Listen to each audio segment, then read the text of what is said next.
Bon, c'est Osba Jurassic et aujourd'hui on se retrouve pour une nouvelle vidéo et on va parler d'une créature qui me fait rêver et c'est celle-ci et qui est le Metriorhynchus qui est un crocodile marin et je vais pas vous spoiler le plus parce qu'on va le découvrir ensemble et déjà pour premier aspect physique il est surtout ultra stylé avec sa queue serpentine et tout. Et déjà, on peut dire qu'il vivait dans le Jurassique, en même temps que le Léoprodon et le Litictis, qui étaient deux espèces distinctes, car le Litictis et le Léoprodon ne sont pas du tout copains. Vous voyez, le Léoprodon prédateur, Litictis proie. Mais après, on ne peut pas trop s'attarder sur le sujet. Et du coup, on va plutôt s'attarder sur le petit croco. Enfin, croco, parce que je dis ça, parce qu'il pouvait atteindre une taille entre 3 et 4 mètres, ce qui est pas mal en termes. Et cette créature n'était pas du tout résistante, c'est-à-dire qu'elle se basait plutôt sur la vitesse pour s'échapper. Par exemple, des gueules de Pleurodon ou d'un truc comme ça. Mais j'ai entendu dire dans certaines vidéos ou certains livres qu'il pouvait atteindre la vitesse de 50 à 60 km/h. Ce qui est déjà en sorte pas mal du tout.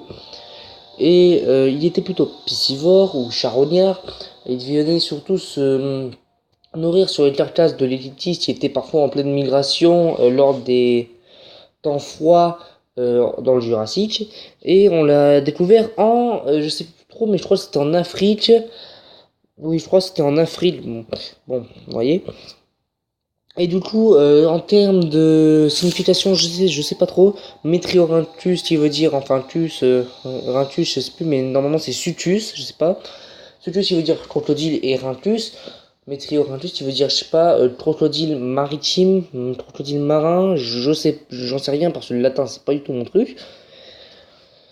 Et du coup, allez, on va faire une petite parenthèse sur les créatures avec lesquelles il vivait. Il vivait avec le Litiltis et le Léoplerodon, qui sont, oui, comme j'avais déjà dit, deux créatures distinctes, parce que déjà le Litiltis pouvait atteindre une taille de 17 à 25 mètres, et le Léoplerodon de 18 à 28 mètres, ce qui est en sorte énorme.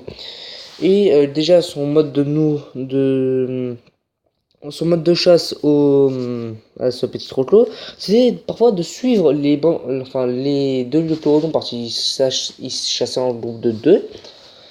Et il suivait le Léoplerodon jusqu'à un Litictis. Et dès que ces deux Léoplerodons achevaient le Litictis pour le bouffer, il venait tranquillement se glisser dans la carcasse, enfin sur la carcasse, pour la dévorer. On est d'accord? C'est un petit charognard. Donc, je l'avais bien dit. Et du coup, je pense que c'est déjà la fin de cette vidéo. Je sais qu'elle était assez courte parce que voilà, mes informations sont pas trop, sont assez limitées sur cette créature. Mais je vous ferai une meilleure vidéo plus détaillée sur deux créatures qui sont le Léoplerodon ou le Litictis. Je vous laisse voter dans les commentaires. Allez, ciao ciao, bye bye.